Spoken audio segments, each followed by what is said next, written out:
अनिल जी, मसला ये है कि ये जो आंदोलन हो रहा है, मोटे तौर पर पंजाब के किसानों का आंदोलन है। मतलब मोर्चे पर वो है, बाकी राज्यों के किसान उस तरह से अभी उसमें शामिल नहीं हुए हैं।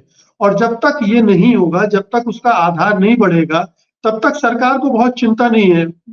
बीजेपी का कुछ दांव पर नहीं लगा है पंजाब में। पंजाब के किसानों के बारे में वो कुछ भी निर्णय लेते रहे, पंजाब पर उनके उनसे कोई नुकसान नहीं होना है। हरियाणा को उन्होंने रोका हुआ है, पश्चिम उत्तर प्रदेश के लोग भी नहीं आ रहे। अगर ये आंदोलन राष्ट्रव्यापी नहीं होता है, तो भारत सरकार के लिए, मोदी सरकार के लिए बहुत आसान है इससे निपटना। मुकेश जी, हमने ऐसी राजनीति अपने जीवन में कभी देखी नहीं। 40-42 साल हो गए पत्रकारिता करते हुए, और ना इस तरह के कभी पॉलिटिशियन हमने देखे। एमपी, सांसद, मंत्री, प्रधानमंत्री सब देखे, लेकिन ये एक नया युग है और हमको नहीं समझ में आ रहा। मतलब मन से बड़ी पीड़ा है कि ये किस तरह की राजनीति है। क्योंकि मुझे इस आंदोलन में, मैं आपके पहले प्रोग्राम में भी कह चुका हूं, इस आंदोलन में राजनीति की बू आती है। आज मैं एक टेलीविजन पे सर्वे में था, किसी टेलीविजन ने सर्वे किया, उन्होंने नेहरू को, जवाहरलाल नेहरू को 53% लोकप्रियता दिखाई और नरेंद्र मोदी की 67% लोकप्रियता दिखाई।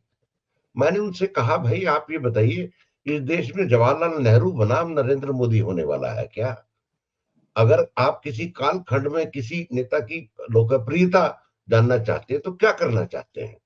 मैं आपकी बात पे आऊं, मुझे सर फिर भी ये सर इस लगता तरह है की कि सर्वे गांधी से ज्यादा लोकप्रिय मोदी को दिखा देंगे। नहीं नहीं, ये मैं कोई वही हैरत कह की रहा बात नहीं। हूं। और मैं वही।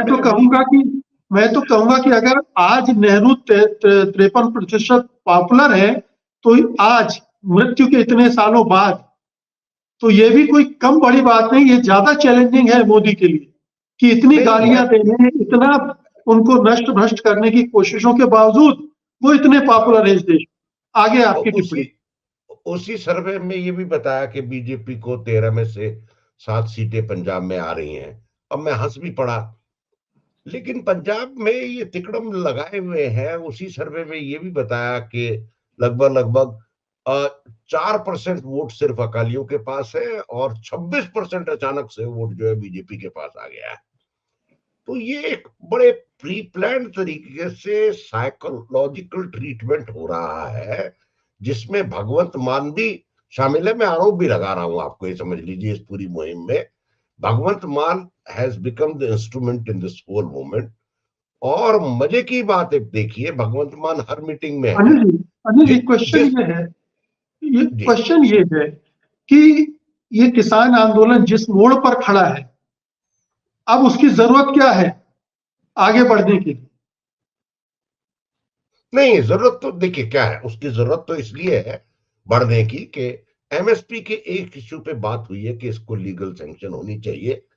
जब आप चीनी के रेट आज 5 रुपए बढ़ा रहे हो, पुष्पिन जी मुझे करेक्ट करेंगे, लेकिन उसमें यहां गोल कर देते हो कि जो किसानों का बचा हुआ पैसा है वो कब तक मिलेगा, इसकी कोई जिक्र नहीं है। ये अजीब घालमेल का जमाना है, ये समझ में ही नहीं आ रहा है ये हो क्या रहा है। आप आप किसानों को डंडे से पीटते हो, 2 लोग मर जाते हैं, उस राज्य के मुख्यमंत्री को बुलाते हो, लेकिन जो राज्य का मुख्यमंत्री कीले सड़क पे बिछाए हुए है, उस राज्य के मुख्यमंत्री को बातचीत में नहीं बुलाते हो, उसको चुप रखा हुआ है। ये नहीं समझ में आ रहा है, आप समझिए। मैं ये कहीं ना कहीं बहुत, एमएसपी के सवाल पे आप मुझसे कहोगे इस आंदोलन का क्या होगा, नहीं नहीं नहीं, यह आंदोलन अनिल तो जी, चलेगा ही आप चलेगा। मेरा सवाल नहीं समझे। आप मेरा जी, सवाल नहीं समझे। मेरा सवाल ये है कि किसान जिस तरह से लड़ाई लड़ रहे हैं, वो एक मुकाम पर पहुंची है।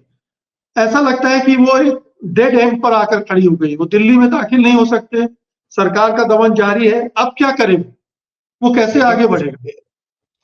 ये आगे बढ़ सकता है, किसानों को दिल्ली आने की जरूरत नहीं है।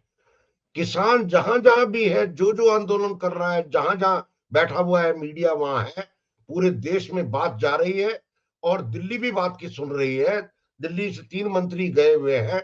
ये बात अब बेईमानी है, क्योंकि आप किसान जितना दिल्ली जाने की बात करेगा, ये गांव बनाम किसान शहर के चक्कर में किसानों को बदनाम करेंगे।